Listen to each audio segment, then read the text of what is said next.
for tonight's program, go to our website and register. Next Wednesday on October 6th at 7 o'clock, we have a program called Stop Stress Now. Something I can use.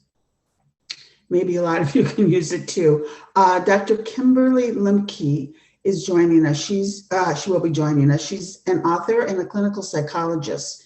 She's going to be working with us and teaching us strategies to decrease or maybe even eliminate some of the stress in our everyday lives so we can take our lives back, hopefully. Also, our Arts Alive concert is coming up on Sunday, October 17th at 2 p.m. There will be a 5-piece jazz ensemble called Planet Flippo.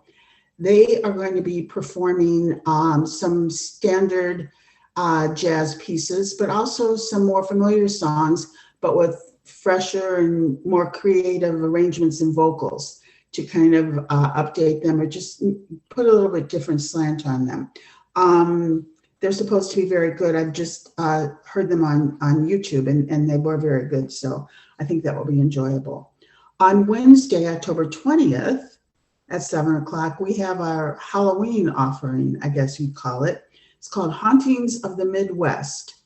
A gentleman named Chad Lewis will be joining us to take us on a scary journey through haunted cemeteries and to see spirits of the North Woods. He will have photographs, some witness drawings, and some on-site research. And he's going to maybe inspire us to go on our own haunted adventures. I think I'll just enjoy his. I don't know if I'm going to go on a haunted adventure, but I think that'll be fun. So like I said, you can go to the website and sign up for any of these or all of these, which would be great. Tonight we have with us Mr. Raymond Wiggers. He is going to provide a geologist travelogue of Illinois for us. He's written a book, and so this presentation is based on his book, Geology Underfoot in Illinois. He's going to prove to us that Illinois is not flat and boring, like some people might think, people in other states. And but he's going to prove to us that it is beautiful and scenic and has a lot of scientific significance. So please welcome Raymond Wiggers. Do you want to mention the questions, Janet? Oh, I'm sorry. I should do that. I should have said, if you have any questions for Ray, please put them in the chat, and he's going to take a little brief break in his talk about 7:30 to answer the questions so far. And we will pose them to him at that point, and then he will take questions after the program too. So please put your questions in chat. Thank you. Okay. I don't know if I'm up, folks. Can you see me? There I am. Ooh, I can see myself sort of partially here. I'm going to go ahead and flip right now to the PowerPoint for my show. There we go. That's my lead slide. So good evening, everybody. And Janet, thank you so very much for inviting me. I'm not going to talk about my own background or my own self very much tonight, so we can get to the subject matter. The name of the talk, though, is Coal Swamps, Coral Reefs, and Continental Glaciers. And it is a geologist's view of our wonderful, wonderful state. And my main goal tonight is to try to encourage you or inspire you to explore your state or our state, maybe more than you have in the past, and understand that it has a wonderful geological legacy to it. And I just to give you briefly background, I'm a geologist. I'm a science author or science writer. I have just finished my 6th book, which is in the process of being produced right now.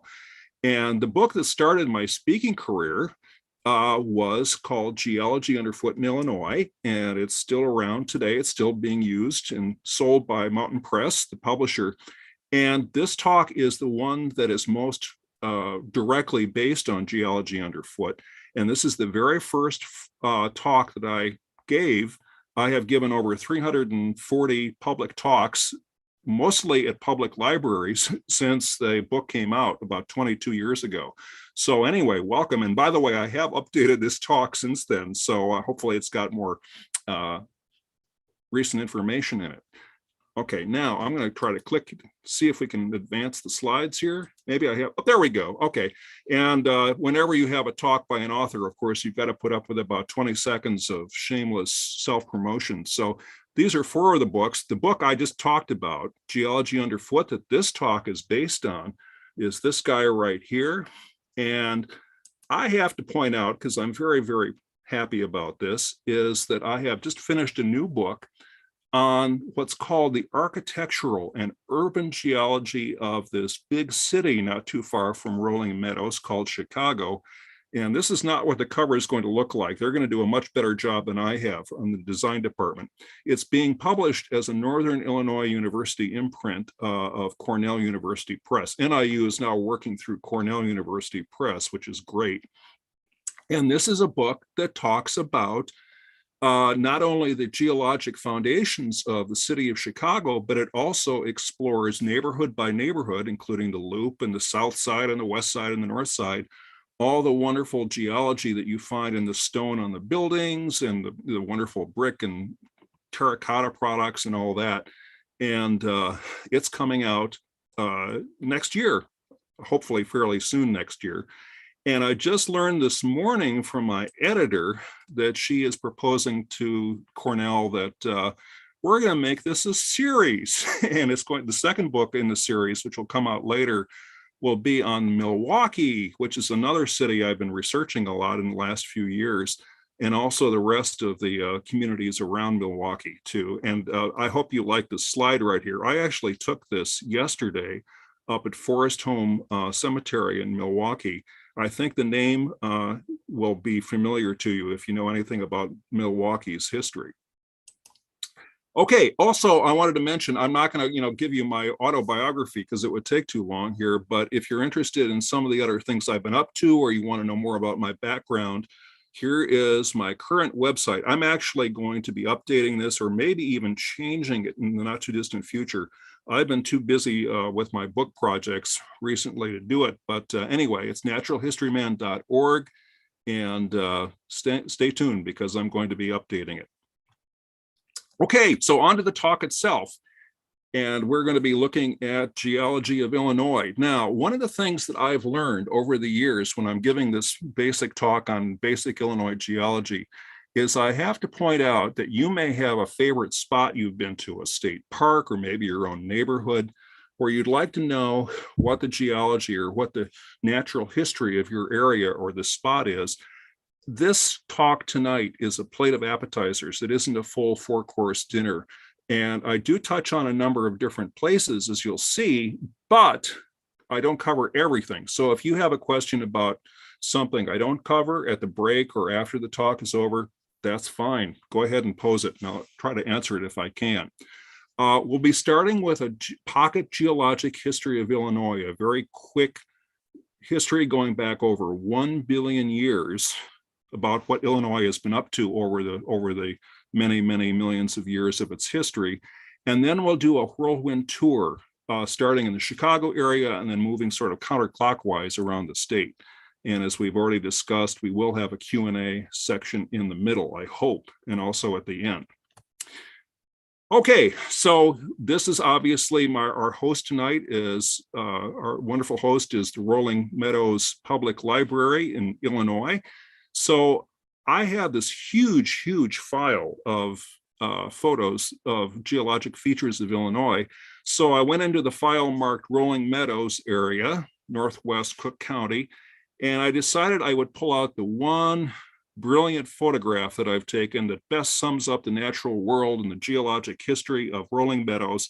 And if you're local to the Rolling Meadows area, you'll absolutely immediately recognize, here we are, okay? And I'm sure you immediately recognize this is sort of downtown Rolling Meadows.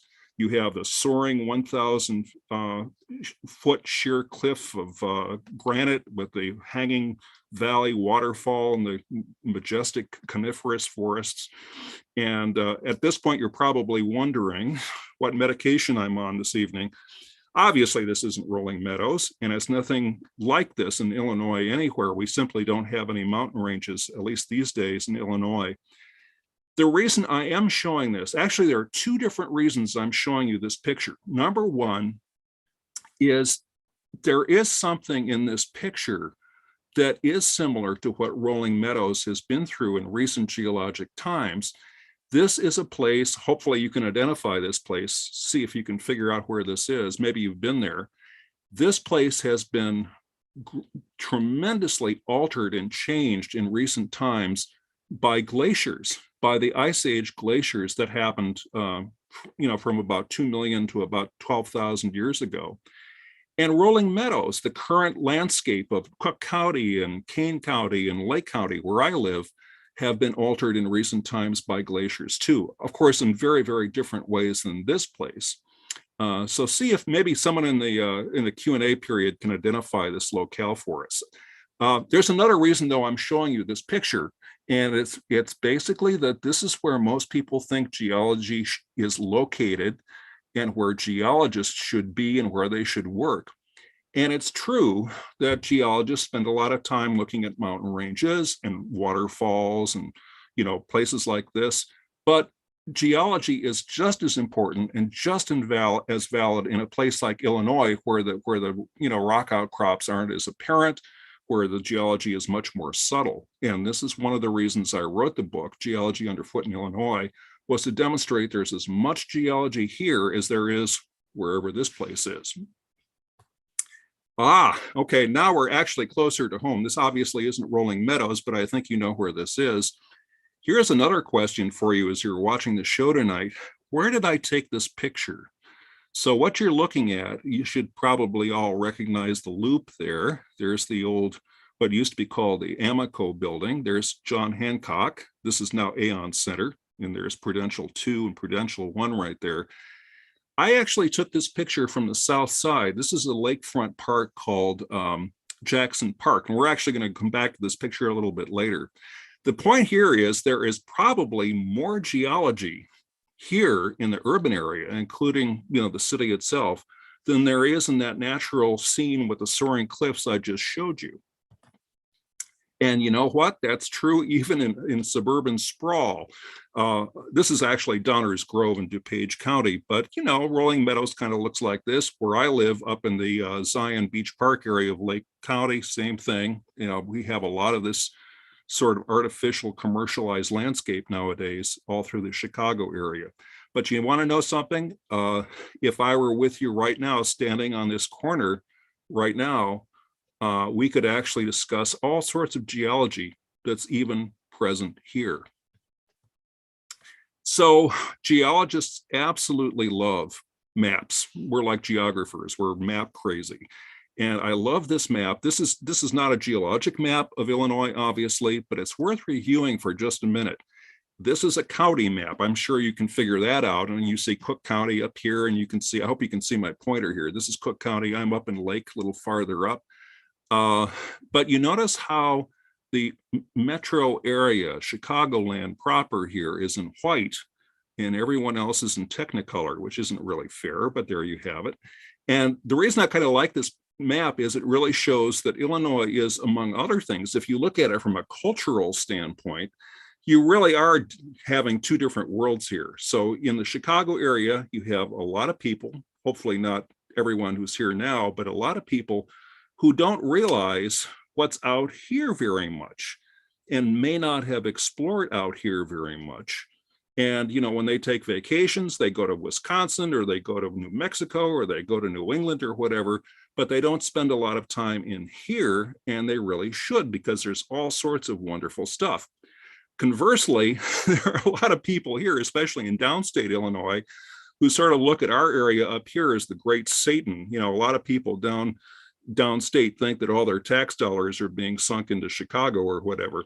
So they're kind of two different opposing cultures here, but actually there's a lot of sharing which can be done if you really start exploring these different areas.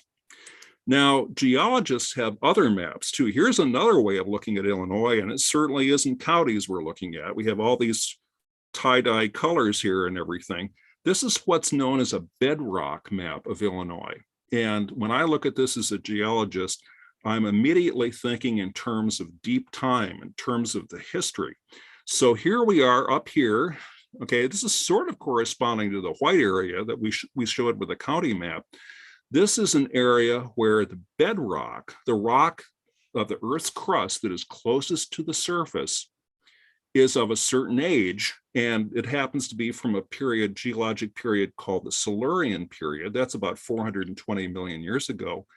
And as you go over to the Mississippi River in northern Illinois, as we will in a minute, it gets older. We get into other periods. This is the Cambrian period and the Ordovician period and so on and so forth. Further down, if you look, you start seeing patterns. Geologists are always looking for patterns. So what you're looking at is kind of a weird squashed bullseye pattern. And the rock that is youngest in Illinois, for the most part, is in here. There's a little bit younger down here, but this is the younger part, and this gets older and older and older. What this is a big structure in the Earth's crust known as the Illinois Basin. And this is a place where millions of years ago, in different phases, the Earth's crust sagged, and it actually allowed more layers of rock to be built up there. And from an economic standpoint, this is a very important region of North America because this is one of our vast reservoirs of fossil fuels and coal primarily, but also natural gas and petroleum. If you take a trip down on Interstate 57 going down here, you'll see active oil wells in farm fields all over the place as you go further south. Okay, and then here's another geologic map. Now, this is a really simplified version. This is from my book, Geology Underfoot. And here, you are not looking at the bedrock. You're looking at how Illinois was changed by the Ice Age, the recent Pleistocene Ice Age. And you see they've got 1, 2, 3, 4 different zones here. This area here, which of course includes Chicago, goes over to Peoria and down to Bloomington, Champaign, that area. This is the area where the most recent Ice Age glacier, it's called the Wisconsin Glacier, came down that far. But earlier, there was an earlier glacier called the Illinois Glacier that went all the way down to the Shawnee Hills down in southern Illinois. If you know where Carbondale is down there, where SIU is, that's about right in there. And this Illinois glacier was the real long distance champ as far as glaciers go in the Ice Age. This little stripy area right in here was actually earlier glacier or glaciers that actually went that far over in Western Illinois, but that was a long, long time ago. Now, what's left are these white areas up there, up or there, and down there. So these are the areas that geologists call the driftless areas. And it's named after glacial drift, which is the sediments that the glaciers left behind them. In these areas, you don't see any signs of boulders or glacial till or anything else. Apparently, the glaciers didn't get that far. Now, down here, that makes sense because this is pretty far south. But way up in here, and also in adjoining Wisconsin, the glacier didn't make it over this far from the Lake Michigan Basin. And also down in here, this little area, this is called Calhoun County down here. So anyway, this is a different way of looking at Illinois from a geological perspective. So believe it or not, sometimes I'm invited to Wisconsin libraries or nature centers or whatever, and they want me to, educate them about Illinois geology. And one of the things I've learned, now this is true of some Chicagoans too, most people from Wisconsin, but also some people here think this is what downstate Illinois looks like and nothing but. This is my Ski Illinois poster here. And it's true that there are places, around Springfield and farther north where it's very flat. You got the nice dark prairie soil, but it's pretty boring from a visual standpoint. So yeah, those places exist in Illinois, but they exist in other places too. To a geologist, here's a mosaic of what Illinois looks like to a geologist or anyone who's explored the state really thoroughly.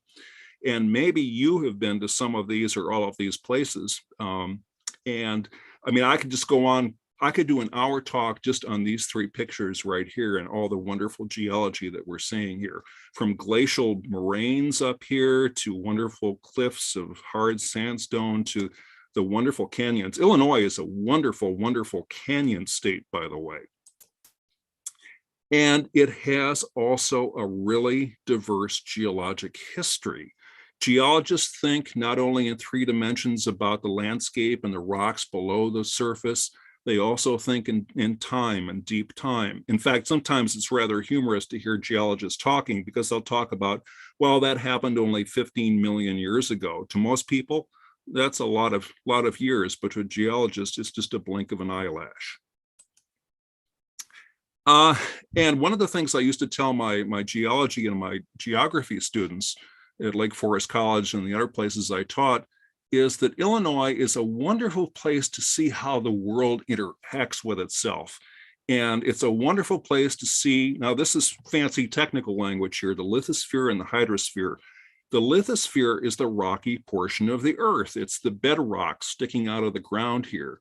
The hydrosphere is the liquid water of the earth. And see how water and rivers and streams and waterfalls and canyon creeks are interacting with the landscape under them and changing it. It's also a wonderful place to see how the atmosphere interacts with the living world, the biosphere of which we're a part right now. So there's so much to see and to think about, and you begin to, as you see more and more of these natural places in Illinois, the more you see that you're looking at this wonderful interconnected glowing web of relationships and ideas and things happening, processes happening. And that's what geology is really, really about. It's not just about looking at rocks, though that's important too.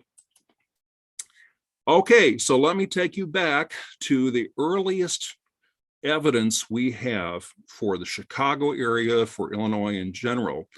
And this is us standing in Rolling Meadows, Illinois, about 1.5 billion years ago. Now, the Earth is about 4.5, a little more than 4.5 billion years old. Okay, so this doesn't take us back to the beginning of the Earth by any means, but still, this is a time before we have the rise of the animal and plant kingdoms. Life is very rudimentary still on the Earth. It's just bacteria and some fairly rudimentary algae, things like that. And we are actually here in Illinois, not at this point part of North America. We are something we think probably was a volcanic island arc that was separated, or it hadn't connected yet with ancestral North America. But as time went on, about 1.5 billion years ago, it collided with ancestral North America, and it became part of North America at that point. So if you move the clock forward, if you move down the timeline another 500 million years closer to the present, now we've got our little drone, and we got our little drone or our little airplane, and we're flying over the landscape of rolling meadows and the rest of Illinois. And this is pretty much what it looks like. It's a low rolling terrain, mostly volcanic or igneous rock, and we don't see trees, we don't see animals. Of course, we don't see anything in the way of higher organized life because it hasn't evolved yet. And it's pretty much like this wherever there's dry land anywhere on the earth at this point.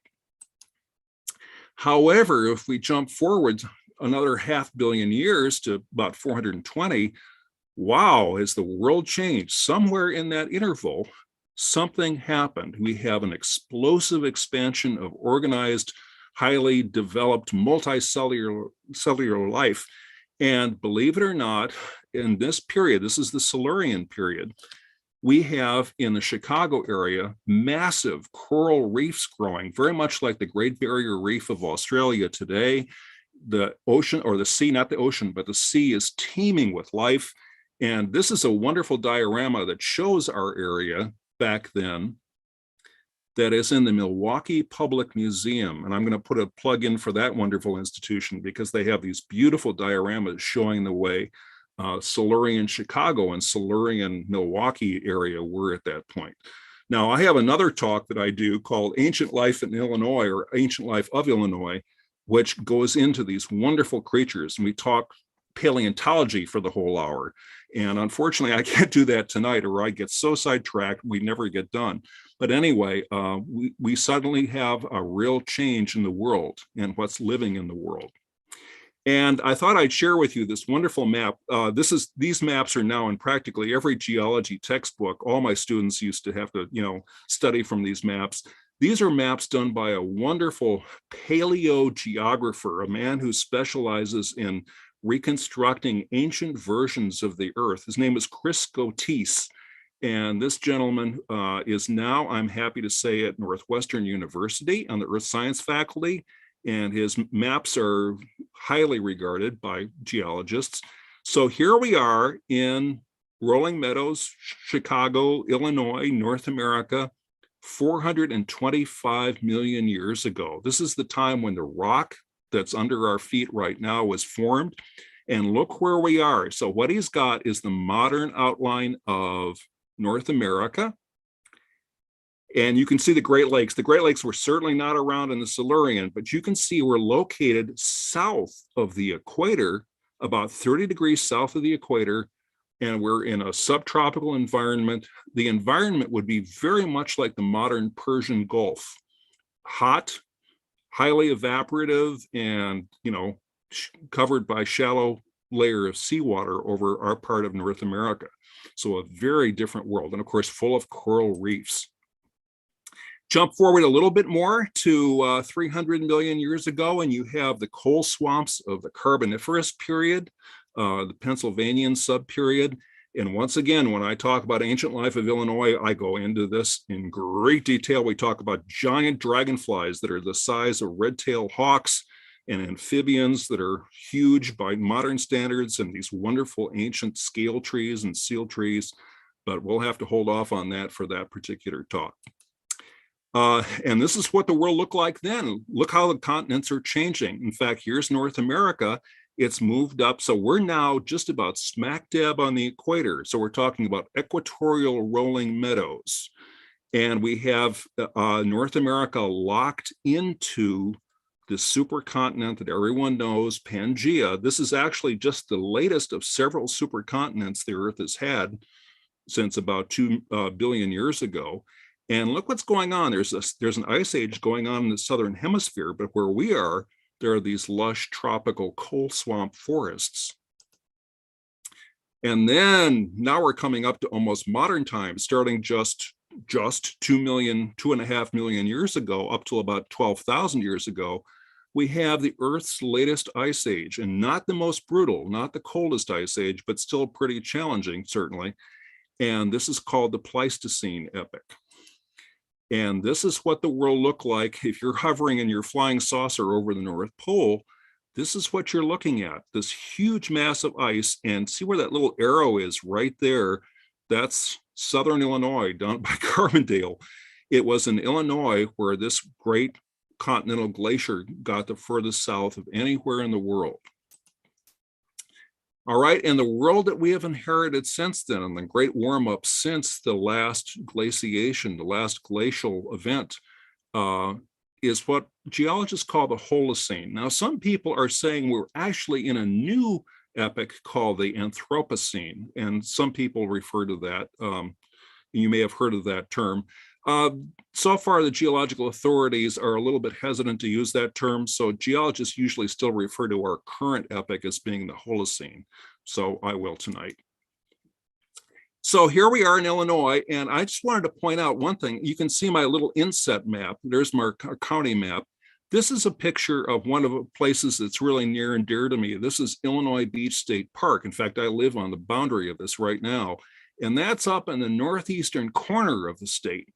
If you decide to take a trip all the way down to southern Illinois, this is Heron Pond Swamp, and that's located right down in there. I can't actually see it because I've got something obscuring it, but in that area right there, in the area known as Little Egypt, you traveled almost half of the way to the Gulf of Mexico, just in the state of Illinois. It's about 450 miles. If you decide to do it in one day drive, it takes about 7.5 hours, and you can't stop very long at Stuckey's for lunch. or anywhere else because it's a long, long drive down there. So we're living in a state that's relatively narrow, not too narrow here, but narrow up where we are. But boy, is it tall. And if you've ever traveled to Southern Illinois, from a cultural standpoint, you know by the time you're in Springfield or a little bit south of Springfield, you're in the American South. And folks down there, wonderful, hospitable folks, really have Southern accents very often, or Appalachian derived accents. It's a different culture. Okay, so in the hope that I'm going to inspire you tonight to really explore, especially Southern Illinois, what's the good time to explore it? Well, if you're a botanist or if you're interested in something else, maybe summertime is the ideal time to take your vacation. If you're a geologist, though, the best time to take it, well, there are actually 2 times of the year. The first one is in early spring, say around the 1st of April or somewhere in there, before the leaves come out. One of the things that botanists want to look at, if you want to identify trees, it's helpful to have the foliage out, or maybe the flowers are going as some of these are. But to a geologist, you want to be able to see through the vegetation at the rock outcrops and the landforms. So, early spring is a good time. And by the way, this picture was taken at a place we'll talk about later called Inspiration Point down in southern Illinois. And I don't know if we have any botanists or gardeners in the group tonight, but there are 2 understory trees that I'm showing here at Inspiration Point. And by the 1st of April in Southern Illinois, they're blooming, or they're just beginning to bloom. And see if you can identify either one of these. This is the one that has the white flower structures, and this one has a very distinctive kind of magenta pink flower. You do see these up in Rolling Meadows or up in Cook County in our area here. They're usually planted, though, as ornamentals. But they're native down into the woodlands of Southern Illinois. So see if you can identify those for me. The other time to go exploring is autumn. Not quite yet, but maybe in early November before the snowflakes start falling. This is a nice ravine park and Highland Park up in Lake County. But at least you're able to see through through the trees here because the leaves are off. Okay, so what we're going to do before we have our break in just a few minutes, we're going to do a little bit of the whirlwind tour, and we're going to start locally or relatively locally in northeastern Illinois. And we're going to start in a giant hole in the ground that very likely at one point or another, if you're from this area, you've probably driven through this hole in the ground without even knowing it, perhaps. So where we are is just south of the Chicago South Side in a town called Thornton, Illinois. And this is about the largest current open air quarry in the world. And what you're looking at is the Earth's crust, several hundred feet of it down, exposed in this big excavation down in Thornton. This is the famous Thornton Quarry, and it actually is an excavated Silurian reef. There's actually a huge reef structure. And I'm down here with some of my adult ed students some years ago, and they are hunting through all the rock rubble looking for these wonderful fossils that you find. Fossil collectors love to get into Thornton Quarry. Well, up here, you know what that is? You can probably see there's kind of a bridge or some kind of a roadway way up there. That is the Tri-State Tollway, and you are located just west of the Indiana border where that Oasis complex is, right there by the border.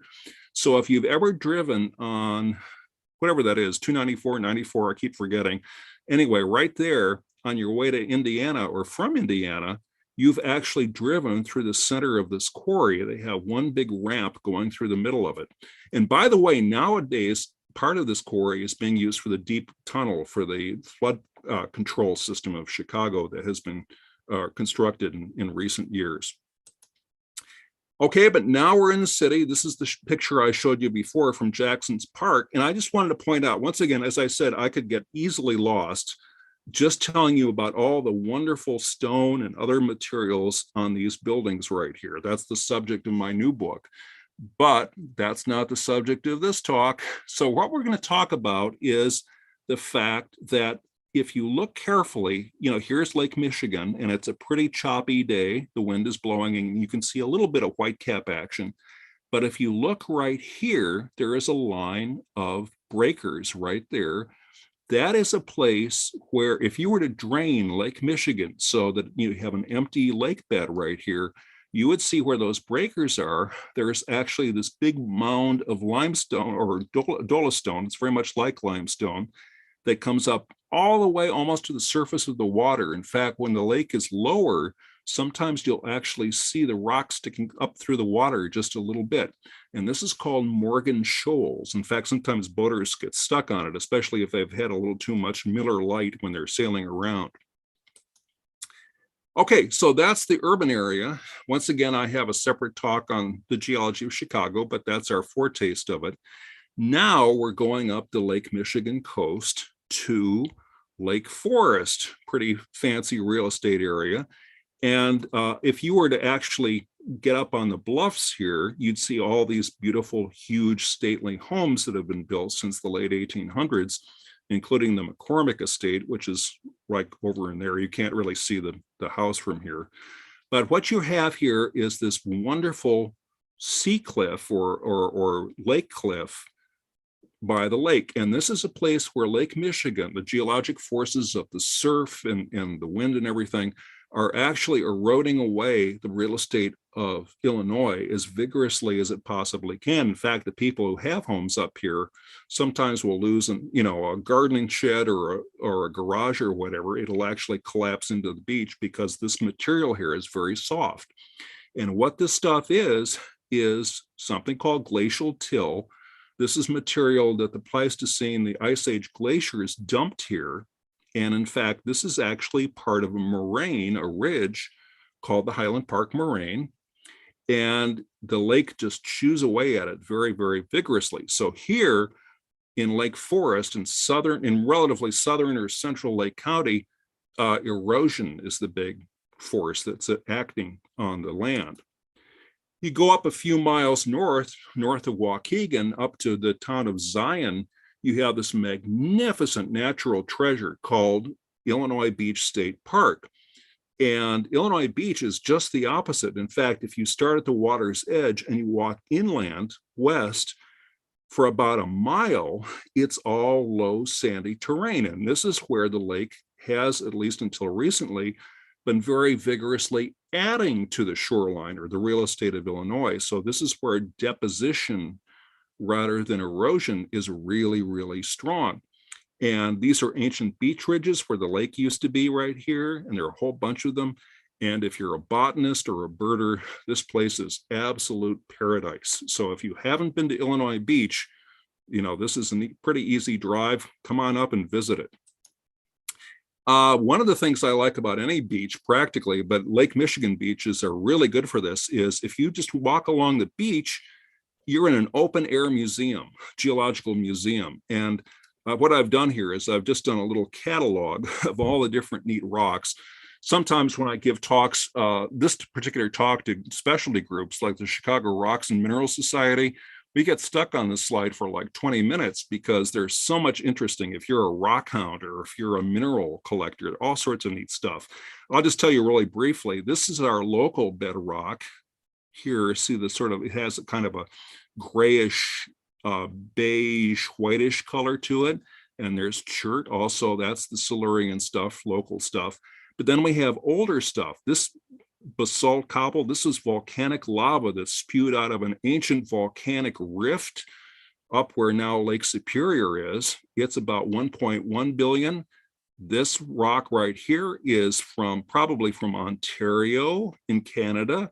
It's over 2.5 billion years old. That little rock sitting on the beach. So every time you pick up a rock on the beach, you're literally grasping deep time in your hand. All right, so what else can you see in Illinois Beach? It's worth dwelling on for a minute or two longer, because not only do you see the rock stuff in geology, but you also see wonderful processes and landforms. And here is the river. It's called the Dead River, which is a pretty awful name for this beautiful stretch of water. But the Dead River is interesting to geologists and also to historians because it's a very close analogy to what the Chicago River looked like originally back before Chicago was settled. It's sort of a lowland, marshy river that flows through wetland areas, just the way Chicago River did originally. And the reason it's called the Dead River, despite all this wonderful life, by the way, I live just west of here, and I can still hear through my open window. I just heard before, a little while before the show began, the sandhill cranes are still here. They haven't migrated south yet. There's just all sorts of things to see here.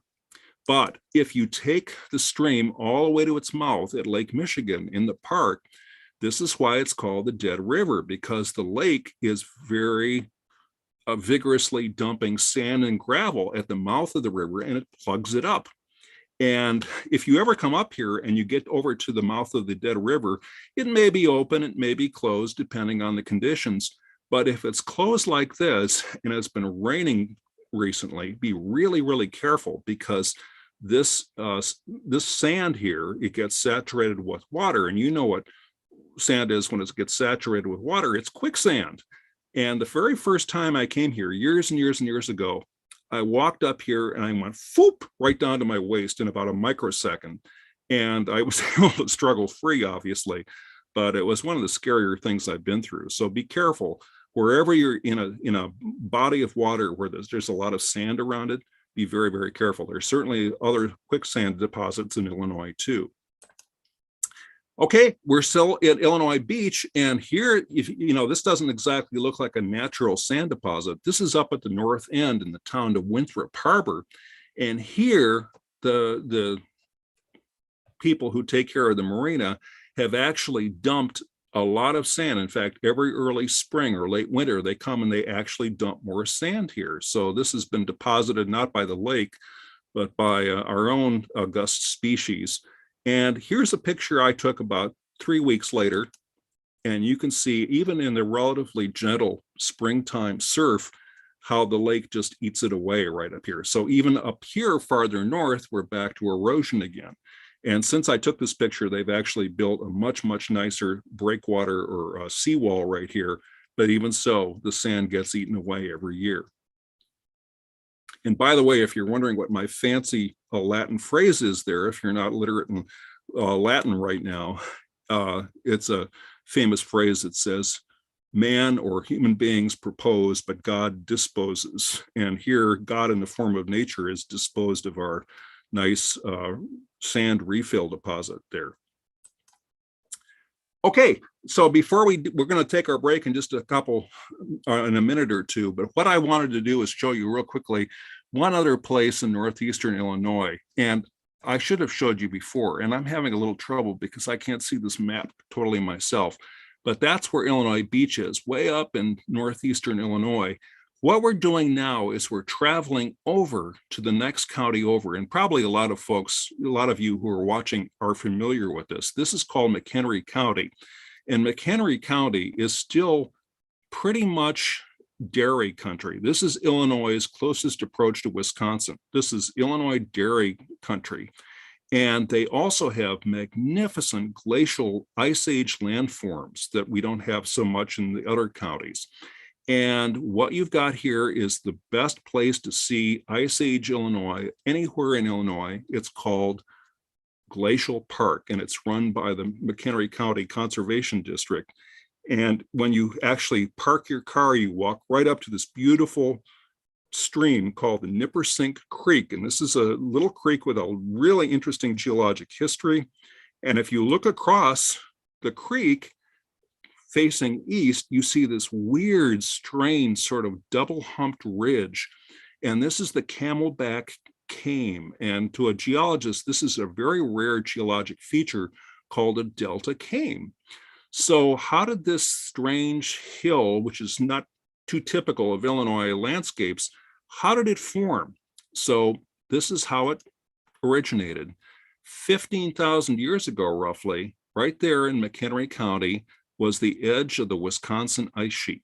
And the climate was warming up, and ice glaciers, continental glaciers, are not pure white masses of ice. They have a lot of glacial rubble and boulders and clay and sand and everything else that they carry along. And as they melt, they dump at their margin or their front edge a lot of this material, and eventually it builds up. In fact, I'm going to go back, and that is the pile that formed at the base of that glacial cliff right there about 15,000 years ago. So that's a pretty neat landform. And here we are, I've taken you now to the top of the Camelback. So we're standing and we're looking west. In the far distance is a moraine, a long glacial ridge.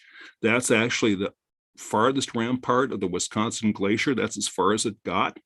And in the meanwhile, or in the foreground here, what you've got is the Little Nippersink Creek, where those trees are, this little creek in this huge, huge valley. And this is what we call an underfit stream. This is actually where originally the Fox River, which is much bigger, flowed until it was diverted farther east by one lobe of the glacier. And in fact, later, after the Fox River left, this was a glacial lake. So you would have actually had this gray or greenish water with icebergs floating in it here before it drained away. And then the Little Nippersink actually occupied the valley. Also in Glacial Park, you have these, I'm sure you've heard the term kettle, as in Kettle Moraine in Wisconsin. Kettles are these depressions left behind by the glacier action. And what you have is these individual chunks of ice that are left over after the main glacier melts back. And as they more slowly melt, they leave these bowl-like depressions. And this is called a leatherleaf bog cane here, or a kettle rather. And it's actually a floating mat of vegetation of a very rare shrub called leatherleaf. And you're not supposed to, and I don't recommend you do this, but if you actually walk off the boardwalk and you jump up and down, the entire mat of vegetation starts bouncing up and down around you because it's floating on a lake or a pond full of black acid water. Okay, Northwestern Illinois. We'll do this real quickly. So what we've done now is we've moved over from Mchenry County over all the way to Joe Davis County. And a lot of people think it's pronounced Joe Davies. It's actually Joe Davis, like D-A-V-I-S. And here is one of my most favorite spots in Illinois. This is the way rolling meadows would have looked like pretty much before the Ice Age, before 2.5 million years ago. We have hills, we have bedrock sticking out of the ground. What's changed here is that the streams valleys have cut down lower during the Ice Age. So it has changed. It isn't exactly the way the Chicago region looked like before, but to a remarkable degree, this is pretty much what our area would have looked like too before the Ice Age. This is the driftless area. This is the place where the glaciers did not reach. And if you've ever been over on Route 20 towards Galena, or if you've visited Galena, if you've spent a weekend in Galena or whatever, you know that as you get farther west, heading from Freeport and Rockford going west, the landscape gets really hilly and rocky. It's very, very beautiful terrain. So this is the Apple River going down this canyon right here. This is also in the park. This is the Apple River right here. Originally, it went from, this is west over here. This is east over here. It actually went, if I can, there we go. It actually went straight across the screen, but during the Ice Age, a glacier stopped just a mile to the east over here, plugged up the river, and it cut through this entire cliff of hard dolostone, and now it angles back at a like 120-degree angle and goes back to the Mississippi River. So all sorts of evidence of the Ice Age here, even in the driftless area. And speaking of the Mississippi River, this is a good perch to stop at as we get close to the break here. This is the Mississippi River itself, and we're still in the driftless area. We're down now in Carroll County, just below Joe Davis, near the town of Savannah. And this is at Mississippi Palisades State Park. And here's the river, and it's actually squeezing through a really narrow defile between two really rocky cliffs. So here's Illinois, and then over there is Iowa. And I thought I'd show you a map. This is a topographic map. Here you are, or this is where we are, right up in here right now, and you can see that the mighty Mississippi is sort of squeezing through this narrow passage because the rock is really hard and it doesn't erode very quickly. But then if you go farther down, this is the town of Savannah right here. Here, the rock type changes and it's called Maquoketa Shale. It's a very soft, crumbly stone. And here the river has just created this huge, huge valley that's like 5 times as wide. So how rivers behave or how the landscape changes depends a lot on the bedrock. Okay, so we've got Northwestern Illinois done. We're going to be heading down to Central and Southern Illinois after the break. I'm thinking, if I understand the chat correctly, that we've got one question maybe or one comment. Is that true? We have just one comment. Eileen said, you know, the photo that you showed at the beginning and asked if anyone could identify it? Yeah. Eileen said that it's Bridal Falls in Yosemite. Very good. Bridal Falls. Yes, exactly. Yosemite National Park in the Sierra Nevada of California. Did anyone get the trees that I showed you, that pink? No one has written anything down. Okay, Trees. I'm going to identify. So the white one was flowering dogwood, which probably someone here has in their garden somewhere. And the other one is redbud tree. Oh. How about that? I would have guessed dogwood. I should have written it down. Yeah. But there are no prizes, are there? Yeah, we don't have any floor prizes. I'm sorry. Oh, okay. Okay. Should I just keep rolling then? Let's go ahead. Okay. All right. So now this is an area of the state that probably more folks here who are watching tonight have gone to than anywhere else, or maybe with the exception of Galena, North Central Illinois. So the first place we're going to go is to another river valley. This is the Mighty Rock River. And if you haven't done it, it's a pretty easy drive from the Chicago area. Take the beautiful River Road, Route 2, Illinois State Route 2, from Rockford down to Oregon and Rock Falls in that area. It's a beautiful, beautiful drive, and you see lots of wonderful geology. And where we are right now is up on this big stone perch over the river valley, and we're between the towns of Oregon and Dixon, Illinois. And Dixon is actually the town that if you just take Route 88 straight out of the city area and go straight west, you get to Dixon before too long. So anyway, this is a place I would highly recommend you go to. I want to show you what it looks like on a map too, because this is something you'll see over and over again in northern and central Illinois, places where rivers, which are still pretty big today, once were much, much bigger. They were glacial melt rivers at the end of the Pleistocene, at the end of the Ice Age, as the glaciers in northernmost Illinois and in Wisconsin were melting very vigorously as the climate naturally warmed up. These river valleys were just absolutely inundated by huge, masses of water, especially in the summertime. And they would actually carve out pieces of the bluff. And where we just were in that earlier picture, see that little sort of sausage-shaped area there? That is Castle Rock, and it's detached from the bluff behind it. It originally was attached to it, but the glacial meltwaters actually eroded a channel around it. And you'll see this again and again in Illinois. Okay, so when you get to the top of Castle Rock, the state of Illinois has built this big, beautiful viewing deck, and you can look down. It's a great place for birding, for vultures and eagles and everything else too. But you can see this big massive stone. Now, this stone is older than the stone we have in the Chicago area. This is from a period known as the Ordovician, and it's about 500 million years old. It's very famous to geologists. It's called the St. Peter Sandstone. And this rock is found everywhere from central Minnesota down to our area or north central Illinois. And if you look carefully, I don't know if you can see it on the screen or not, there is the layers of rock, sedimentary rock or layered rock in Illinois are generally horizontal. They're flat, which means they haven't been subjected to a lot of tectonic force or disturbance or upheaval. but you will still see diagonal patterns in the stone. And I don't know if you can see it from where you are or not, but there are these sort of tilting little mini layers. This is called cross-bedding, and you often find it in rock like sandstone, and this is sandstone.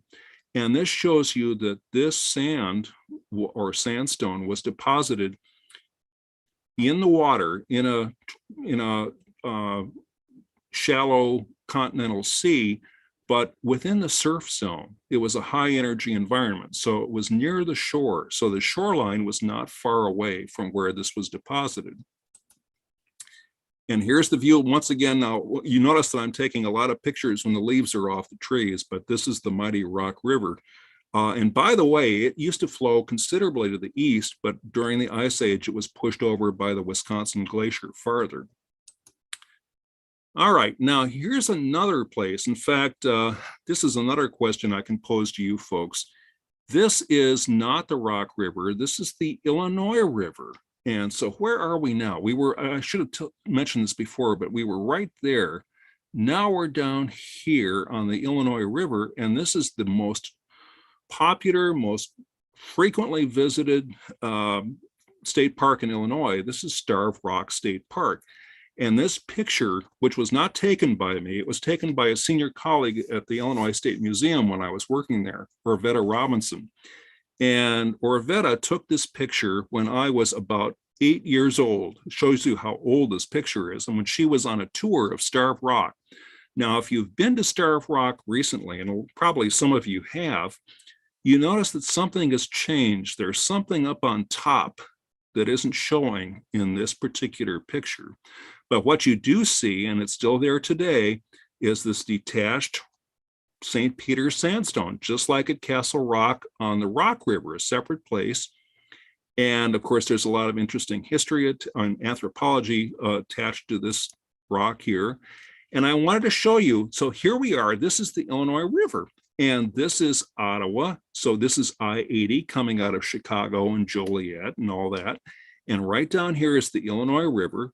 It forms where the Des Plaines River meets the Kankakee River to form the Illinois. And you have not only Starved Rock down here by Utica, but you have two other wonderful, wonderful state parks. It's almost out of view here, but it's right down here. There's one called Matheson State Park, and then there's Buffalo Rock State Park. And both Starved Rock and Buffalo Rock are those detached ramparts of rock, originally part of the bluff, that have been eroded away by glacial flooding. In fact, there was a huge event here called the Kankakee Torrent that came surging down here, probably at least 2 different pulses. And down here, you have wonderful canyons. You have canyons at Starved Rock, you have canyons down at Matheson State Park. So here we are at Starved Rock, and I'm sure a lot of you, whoops, going too fast here. A lot of you have probably been here. This is one of the 2 most popular canyons. They have over 50 canyons at Starved Rock. And this is St. Louis Canyon, which is an easy hike from the main parking lot area. And once again, you've got these wonderful horizontal layers of St. Peter Sandstone that were deposited in a shallow near shore sea about 500 million years ago. This is Matheson State Park. It's just a quick hop or a quick drive from Starved Rock down the road a little bit to the south.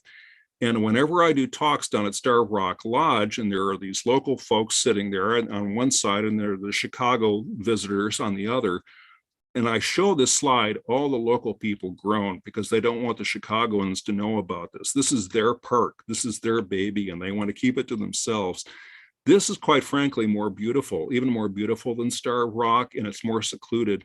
These are a couple of my tour takers here. We're marching along on the edge of this water pool here.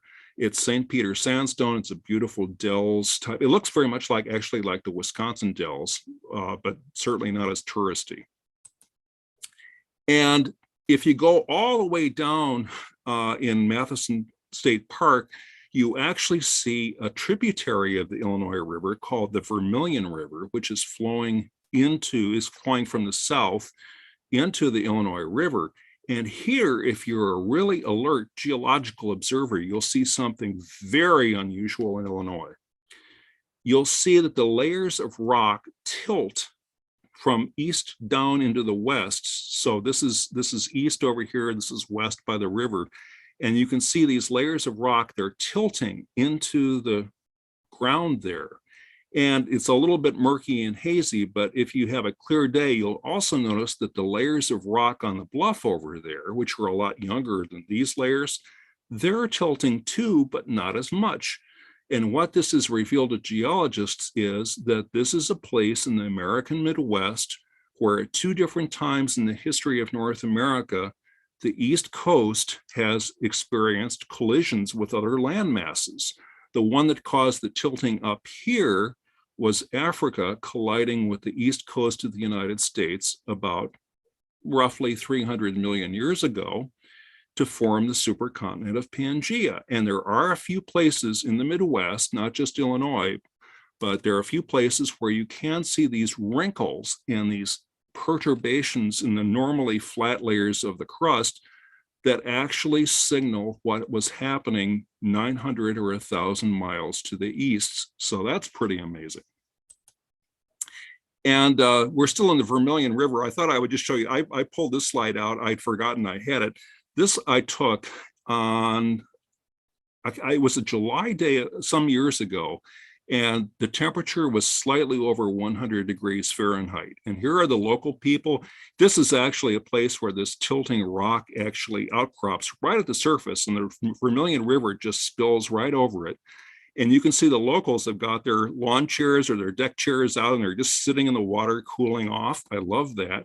And here's a kayaker. Kayakers absolutely love the Vermilion River. He's actually stopped to talk to the local folks right there. So that's bedrock right at the surface of the water. And the other park I told you about on the north side of the Illinois River is Buffalo Rock State Park. And imagine during this Kankakee Torrent glacial flood that happened about 14,000 years ago, what you have is a glacial moraine. It's like a natural earthen dam that's a few miles upstream, and it is holding back all the meltwater from Lake Erie, Lake Huron, and Lake Michigan, very high meltwater levels. It bursts finally, the water overtops it, and it comes all rushing down the modern Illinois River. This is the Kankakee Torrent. What you would have seen on that very fateful day is a tsunami-like surge of water between 60 and 120 feet higher than it is now. It would have overtopped the cliffs you're standing on right here and would actually leave scour marks on the upper bluffs around the Illinois River. You can find those scour marks today if you know where to look. So we have had some very catastrophic events happening at the end of the Ice Age here in Illinois too. Another thing, and what this is one of the great things about learning some geology, is that you can take a place that everyone else would think would be kind of ho-hum and boring, and you can see all sorts of special significance that most people can't. This is the roadway going into Buffalo Rock. And what you've got here is that good old sandstone we've been talking about for a while here, the St. Peter Sandstone. And up above, and that's 500 million years old. Up here, you have this very suspicious black layer. You know what that is? That's coal. That is the coal that was mined by strip miners in the area around the Illinois River, like Morris and, Grundy County in general. This is the coal that was mined to fuel industrial Chicago in the late 1800s. This is the number 4 seam, or the Colchester coal. And it, strangely enough, is only 300 million years old. So between this right here and right there, there's a gap of 200 million years where maybe we were above sea level or there was erosion or something. It's like taking a 600-page encyclopedia and ripping out the middle 200 pages of the book. And so you have this huge gap. That's basically what this is. And geologists call this kind of feature an unconformity. And if you drive out of Buffalo Rock heading towards LaSalle or Ottawa or Utica, you see this rather unattractive landscape. This is actually a broad section of the Illinois and Michigan Canal right here. It usually isn't that wide. Here it opens up right now. But in the distance, you see these gob piles. These are the spoil piles from all the strip mining that was done around Morris and Utica and that area. This was what powered industrial Chicago for many, many years. And the strip miners came in, and this was the day before any kind of mining reclamation had to be done. And when they were done, they just left it looking like this. It looks pretty much like a World War I battlefield landscape. And believe it or not, the folks down in that neighborhood have decided to build their homes right in the middle of these gob piles or spoil piles. The trench you see in front of you is an old dragline trench where they were digging out the coal. And the people who live here on Jugtown Road, south of Morris, they actually have a motorboat that they just go back and forth and back and forth and back and forth all day long in their little trench lake right here. The good thing about this moonscape is that if you hunt around in these piles, if you can do so legally, or if you can do so with the permission of the owners, you find some of the world's most fascinating fossils. And this is the great coal age fossil deposits of the Mazon Creek flora and fauna. And once again, in my other talk, Ancient Life in Illinois, we talk about this a great deal. All right, time we got down into central and southern Illinois. And where are we now? Well, I've been up in here, up in the Illinois River Valley. And now what we're doing is we're going to go down to the southwest, down into this area right in here. And you can see there's this kind of notch. Now to sort of locate you, the great city of St. Louis is right down in there. And what we have is that Illinois River coming down here, meeting the Mississippi. And then a few miles farther down, you have the Missouri River, the Great Missouri River from the Rocky Mountains coming over from the west, meeting in St. Louis. So this is really the great river region of central North America. And if you drive down the Great River Road on the Illinois side of the Mississippi, now you're out of the Dolostone and you're into real true limestone from a period or a subperiod known as the Mississippian. And the Mississippian subperiod isn't named for Mississippi, the state, or even it's named for the Mississippi River Valley of Illinois, basically. And the best state or the biggest state park in Illinois, and one of the best state parks, is located in this big river country. It's up near the town of Alton, which is across from northern St. Louis. And here we are on the Illinois Bluff. We're looking across this huge, huge valley. That's Missouri over there in the distance. And what you've got, this is actually a slough right here. This is backwater right here. And then see this trench right here? That's the Illinois River coming down from Peoria and from LaSalle and from where we were before. And then just over that small divide, that little ridge there, you've got the mighty Mississippi. So you've got two world-class rivers just paralleling each other until the Illinois finally flows into the Mississippi a few miles farther down. And once again, I realize this doesn't look like much in terms of scenery, but if you're a geologist, as you're walking up the trail at Pere Marquette, you say, something is really wrong here because the layers of rock are tilting at an angle again. So this is another one of those places where the Earth's crust got a little bit warped from some pretty heavy geologic activity that was happening far, far to the east. And another thing you see on the Great River Bluffs of Illinois is this weird material. We don't have a lot of this in Chicago.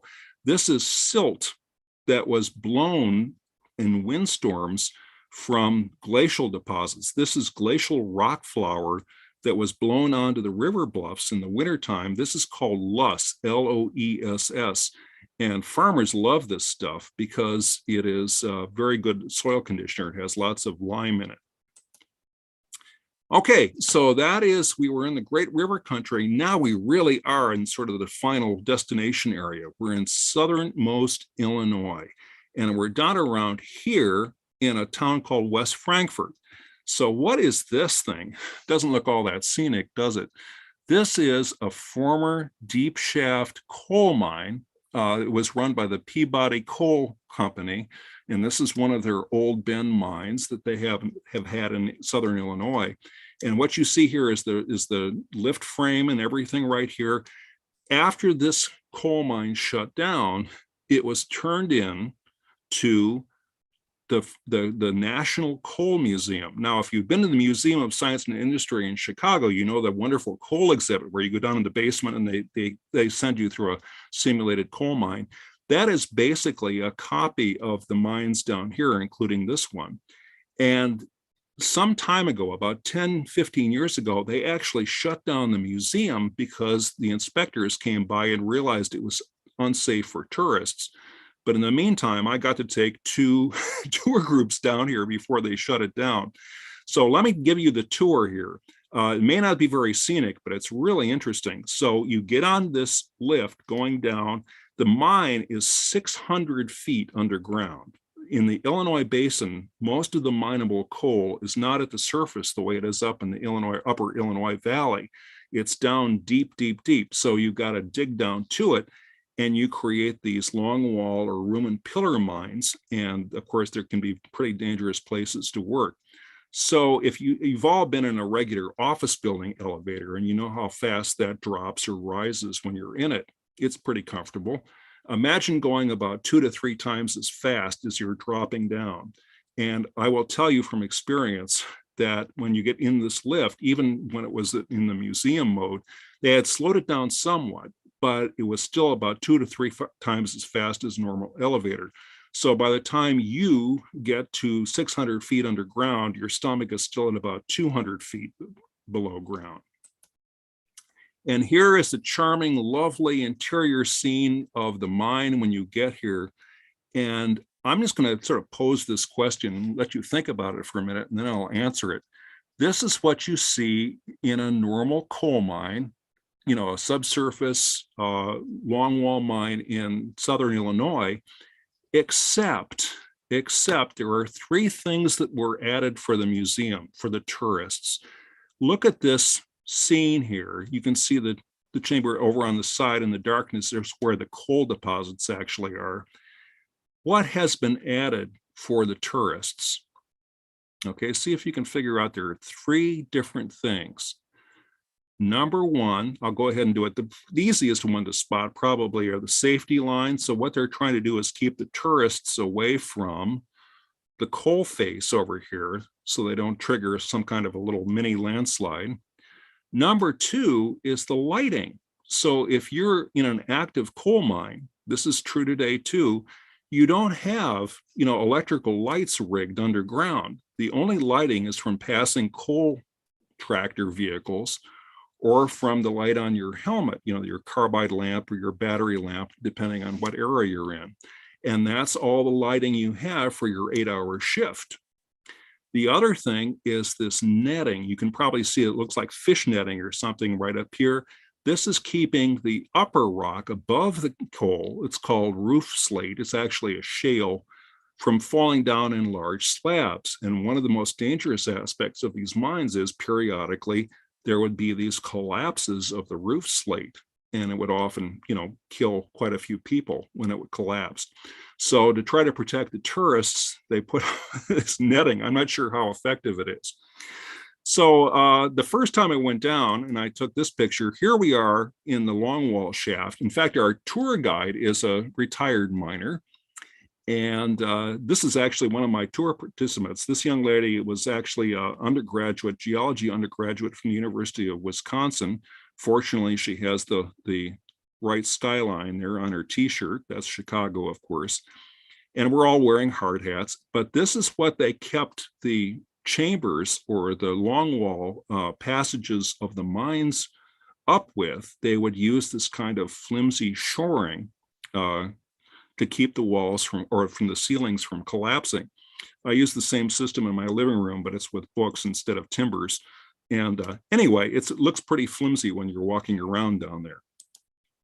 But here is the stuff itself. This is what our society has treasured because it's extremely cheap, extremely abundant, and it is abundantly productive in terms of energy generation if you burn it. This is the bituminous coal of the Illinois Basin that powered, this is what made Chicago, Chicago. It powered the industrial rise of Chicago in the 1800s. It is this coal mined in the Illinois Basin and other places too. And of course, this is the great tragic comedy of fossil fuels. You know, the thing that made the Industrial Revolution work, at least in America, is the stuff that is now causing runaway climate change and CO2 rise very quickly. And we have become basically cheap energy junkies or addicts, and we're still hooked on this stuff, though hopefully with every passing year a little bit less than we were before.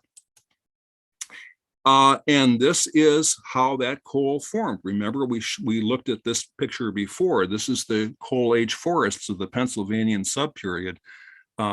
Basically, that layer of coal you just saw is compressed ancient forest. All right, now, where are we now? We're over, I had to spend a couple minutes over here. I hope you guys can see where my arrow is here, because I can't see that too clearly. But we're in southeastern Illinois along the Indiana border. This is the mighty Wabash River. We have another great river, a famous river in Illinois on our boundary. And so here you are in a state park that is really amazing. This is the Wabash River in the background. And here is a tributary called Coffee Creek that's going to flow into it. And you can't see it in this picture here. In fact, I'm going to flip to the next picture for just a second. This is Coffee Creek at the spring freshet, when we have floodwaters right here. And you can't see them here, but this has some of the great state champion trees. We have huge sycamore trees and huge swamp white oak trees that are just immense trees. And this is one of the most precious botanical or natural preserves in Illinois. But as you can see from the preceding picture, we've got active oil wells in them. In fact, we actually have coal mine shafts going under this. In fact, you can even see one layer of coal right here near the surface. And when the state of Illinois bought up this precious land with its first growth forest for a nature preserve some decades ago, it was unable to purchase the subsurface rights. So people still have the right to come in and extract oil from this priceless nature preserve and mine coal directly under it. And I'm going to jump now. This is the big deep shaft modern coal mine that actually runs shafts under Bellwoods. And I don't know if you can see this, but if I can get my mouse to work here, there we go. In the far distance there, you can see a smoke plume. That's across the Wabash River in Vincennes, Indiana. And that's the power plant that uses this coal right here. All right, now finally we're down in the other driftless area, down here in southernmost Illinois. This is the area that's known as Little Egypt. A lot of the towns down in the southernmost part of Illinois have names like Karnak and Thebes and so on and so forth. And here the glacier didn't reach. We know that. For one thing, we have these very delicate and amazing landforms that wouldn't have survived glacial advance or being covered by glaciers. And this is Dixon Springs State Park. And the stone down here is what's known as the Caseyville Sandstone. And it's a hard sandstone that forms these fantastic shapes and landforms. What happened here, now this is way before the Ice Age. This is before the Silurian period. This is about 600 million years ago. There was a rifting event in which North America tried to tear itself apart roughly along the southern boundary of Illinois and the Ohio River country right there. And if it had continued, we would have had Illinois on one side forming one continent, and you would have had the southeastern United States seceding a lot earlier than they actually did in the Civil War. But what happened was this rift failed. It actually stopped so that you didn't have continental breakup. But because there are a lot of faults and a lot of tectonic disturbance there, you had a lot of hydrothermal solutions coming up from deep in the Earth's crust or mantle and forming very, very lucrative and interesting mineral deposits. Chief among them, this wonderful mineral called fluorite, which is the Illinois state mineral, and it comes in different colors. And if you go down to the southern part of Illinois, down to Hardin County or down to the Cave and Rock area, you'll see all sorts of old fluorite mines. And after I wrote my book at the end of the 90s, the fluorite industry in Illinois died for a while because China, which has fluorite deposits as well, actually outcompeted. They were able to produce fluorite more cheaply than Illinois. But now their prices are rising again. So they're actually surveying to restart the industry down in southern Illinois again. And this is the land of the fluorite and of the Reelfoot Rift. And, you know, this is God's country as far as I'm concerned. This is the mighty Ohio River, the great inland waterway, the great superhighway of the 19th century for people moving from east to west in the Midwest and in North America. And I took this at just about sunrise. So we're looking east here. You can see the sun rising in the distance there. We're on a huge sandstone bluff in the little town of Shetlerville, Illinois, in Hardin County. This is beautiful, beautiful country. And one of the great tourist features along the Ohio River on the Illinois side is this place called Cave and Rock State Park. And the rock here is the St. Louis limestone. It's the same limestone that you actually get over in St. Louis up the Mississippi River. If you go a little bit farther north, you get into this wonderful place. If you've never been here, you've got to visit it. It's called Shawnee National Forest. This is federal land, national forest land. And what you're looking at is this ridge, this sort of tilting asymmetrical ridge called the Caseyville Cuesta. And if you drive up, there's a road that goes right up here, and you go up here, you're in one of the great tourist spots and scenic spots of southern Illinois. It's called the Garden of the Gods. And here you've got that Caseyville Sandstone again, forming these beautiful castellated, rounded shapes. And it's just a magnificent place to visit. And if you look really closely at the rock at Garden of the Gods, you'll see these wonderful patterns in the stone. This is called Lysagon rings, where iron-bearing solutions have moved through the sand and then precipitated out, and they leave harder zones that stick out from the rest of the sandstone. Also in Shawnee National Forest, we've been up on a ridge. You can also go down in a canyon. This is Bell Smith Springs, very secluded. It's down about 10 miles of gravel road, but if you get there, it's worth the visit. You have these beautiful cliffs. You can see the iron standing in spring as the water drips down from the edge there. And this is kind of a frustrating feature to photograph because you're so close to it, you can't get the whole thing in one picture. This is the Great Natural Bridge. And you can see I have two of my tour takers here. They're standing under the great arch of the Natural Bridge. This Caseyville Sandstone used to be attached to the bluff here, but it got separated as a joint or a crack in the rock got widened by dripping water. And this is the largest natural bridge in the Midwest. It's beautiful. And if you're a tour guide, as I have been on various occasions down there, this is maximum stress time because you have your people go up on top of the natural bridge and everyone wants to look over the edge. So you have to sort of reel them back in again. And on the back of the natural bridge, you see that cross-bedding pattern. Remember at Castle Rock, St. Peter Sandstone, it's the same cross-bedding pattern.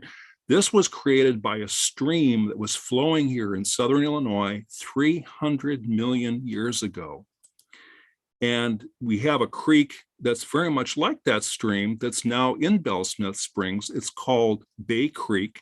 And you see the ripples in the water there, but you can also see ripples in the sand along the side of the creek. You walk about, 50 feet beyond that, and you come to a cliff where there are ripple marks that are 300 million years old from that Pennsylvanian stream we talked about. Same processes operating over long periods of time in Earth history. There's a continuity to how the Earth works over millions and millions of years. And then down in the southern tip of Illinois, in fact, if I can get my mouse to go over there, it's way down here. This is the Cache River area. And here you've got the Cache River. This is a lowland stream, fairly clear, and you have Dutchman Creek flowing into it. It has a lot more suspended sediment from the upland area. You walk down the trail and you come to this. This is an Illinois bald cypress bayou. You might as well be in Louisiana or in Vicksburg, Mississippi, or someplace like this. This part of Illinois is more like Louisiana than it is like Chicagoland. And whenever I take tour groups out here, there's this wonderful big boardwalk that goes way out on the water. And I always have to go ahead of everybody else.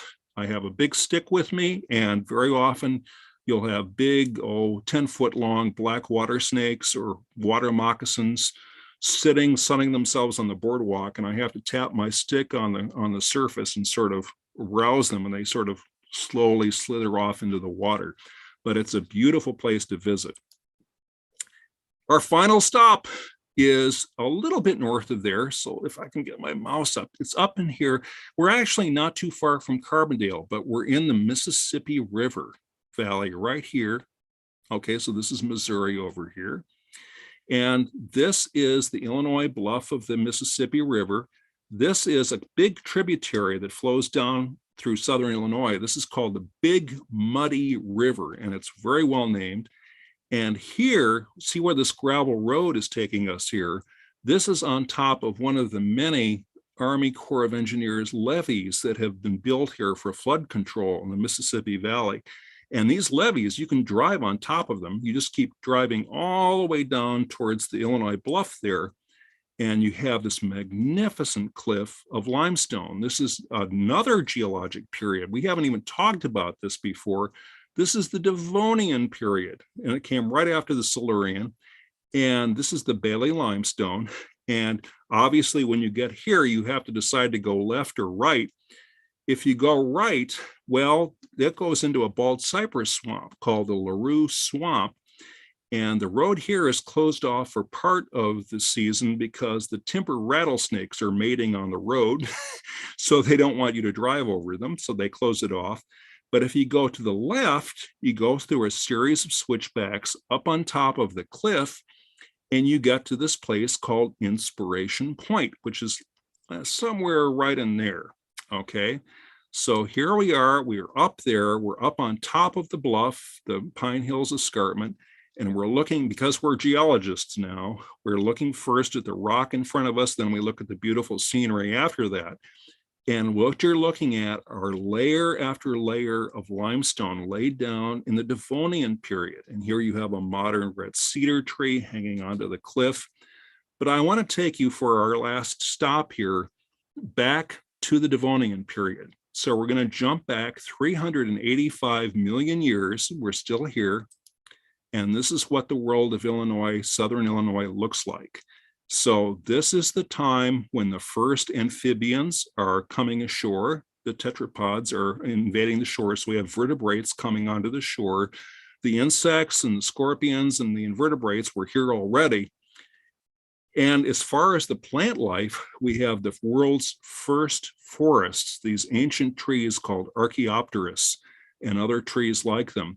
And this is the first time that the surface actually has forests growing on it. And it means that you're going to have a lot more oxygen in the atmosphere because you have a lot more plant life. And of course, you begin to have animal life, or at least vertebrate animal life, inhabiting the land for the first time. Now, that's pretty exotic. And I would do anything if I could jump in a time machine and actually visit the Devonian period. I would love to do that as a geologist. But you know what? If we jump back to modern times, so back we're right back at Inspiration Point again. And if you look across the valley, so what you're seeing is, here's LaRue Swamp. Over here is the Mississippi River, way over there right now.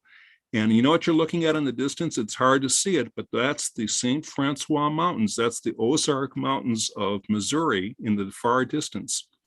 And when I look at this particular view, you know, I realize that this is as good a time, this is an exotic and wonderful time to be living and exploring Illinois as if we were in the Silurian or the Devonian. This is a very special time to be alive and exploring the natural world of Illinois.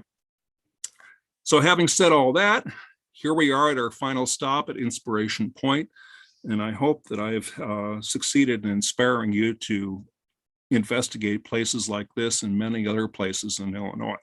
So I'm thinking, there we go. Yeah, there's my final slide. This is a fancy rock outcrop on the side of a Michigan Avenue skyscraper, but that's food for another talk. So thank you so very much for your kind attention. And do we have any questions that have accumulated? We don't have any further questions. Anyone have any questions for Ray? I have to say this was so fascinating. Thank you. I was looking forward to it, but I had no idea. Just like you when you explained your program before, we talked about you coming. I had no idea all of this was in Illinois. And of course, when we go back the millions of years and see what it was like and how it was formed, it's just fascinating. It is, and it's and I'm just touched the surface of the whole thing. It's an amazing story. It's very, very rich. Oh, and we do have a comment or a question here. It's yeah, I see a couple there. Okay, is there any special geologic interest in Des Plaines River Basin? Oh, there's a bundle of stuff. Yeah, there's all sorts of interesting things. First of all, besides Des Plaines River itself, which is really just an extension of the Illinois River. The Des Plaines River was originally what we call a glacial sluiceway. It was a channel for glacial meltwater. And this is even true of smaller streams in the North Shore area in Cook County, like the Skokie River and things like that, Salt Creek in DuPage County. These began their lives as channels for meltwater when the glacier was melting. So they would have been much, much bigger than they are now. One other thing about Des Plaines itself, the town of Des Plaines, and I didn't talk about this, I do talk about in my local geology talk, is that Des Plaines was the site of a major asteroid or major meteorite impact at some point, maybe about 300 million years ago. And there is the remnants underground of a giant 7-mile wide crater that impacted our area. So the Des Plaines area and the Des Plaines River Basin is just full of geology. Okay. Dawn and Tom wanted to thank you for the presentation. Thank you.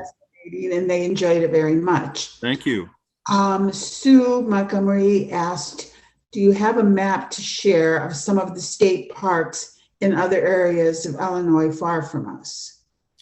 Do I have a map to share on my show tonight? No, I don't. If you have a particular state park you're interested in, you know what I'll do real quickly? This will just take a second to do. I'm going to go zipping back, if I can still show this, to my political map, to my county map. And I'm going to point out a few of my favorite state parks. I hope that kind of answers part of the question. Let me see if I can get back there. Hold on just 1 second. Okay. There I go. Let's do this one.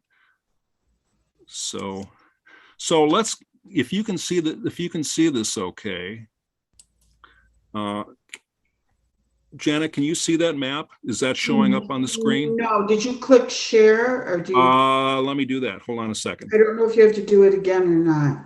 Yeah. Oh boy, I'm not seeing that presentation. Hold on a second, 1 minute. Let me go back and try to do that again, if I can do it. I think if you put your cursor near the bottom of the screen, you should see the green share. I know, but I'm not seeing that right now. Hold on a minute. Well, this may not be possible. Let me do share screen. Let's try that, and I'll go back to the map. Hopefully that'll work.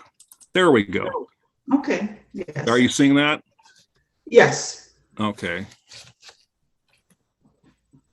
There we go. Come on. There we go. Okay. So let's really quickly, let's really quickly do some of the state parks. So here is Starve Rock, Buffalo Rock, and Matheson State Park. Pere Marquette State Park is down here. That's where you have those beautiful river views. Bell Smiths, Bell Woods is down here. And then when we were down in Southern Illinois, we have Shawnee National Forest, Garden of the Gods, right down in there. And Castle Rock, I did that earlier, is up in there. Okay, and then we have Mississippi Palisades up in there. So anyway, if you check if you remembered some of the names of the state parks, you can very easily locate them on Google Earth. Google Earth is a wonderful geological tool to download on your computer if you don't have it already. I wonder if we even just try to Google map of Illinois with state parks. In fact, the Illinois, Department of Natural History or Natural Resources, the IDNR has wonderful maps, I'm sure, showing all the state parks. Okay. We have a comment from Jill and Gary. As a former scoutmaster, I always loved going to Apple River Canyon. Beautiful, out of the way, and quiet. Yes. The others are wonderful as well. Where is Apple River Canyon? Is that? Okay, where is it? Okay, I'm going to try to show it on my map. I actually have part of the presentation. Did I just drop out? No, you're here. I can't see my map anymore. Oops, there it goes. All right. I don't know if I'm having anyway, it's up in the far northeastern corner of the state. Okay. And I'm having a blank out on my screen. I don't know why. I can see. I can't position. Showing the one with the glaciers now. Yeah. If you look up in the northwestern corner of the state, you'll see Joe Davis County up there, and it's located near the town of Stockton. Oh, there I go. My computer was just having a timeout there. Whoops. I don't know what's happening. Here we go. Okay, so let's go to the political, and so it's up in that area, right in there. That's Apple River Canyon. And I agree with your comments about it being very secluded and very quiet. It's very, very, the most I've ever seen are like 4 other people in the whole park. Okay, there's a few more comments. Kelly said, thank you so much for your presentation tonight. Eileen said, excellent presentation. And from Sue, thanks. So everyone, thank you, folks. As much as I have. Wonderful. So we'll have to have you back one of your other talks, because like I said, this was amazing. Well, please do. Okay. If there are any other questions for Ray? I guess that's it, but I do want to thank you very much, Ray. It was just really, really interesting, and I learned so much about Illinois. I can't believe it. Well, but I will be in touch, because we need to have you back. Please, I'd love to come back. Okay, enjoy the rest of your evening, please. Okay, thanks, folks. Nice to meet everybody, sort of. Bye-bye. Bye-bye.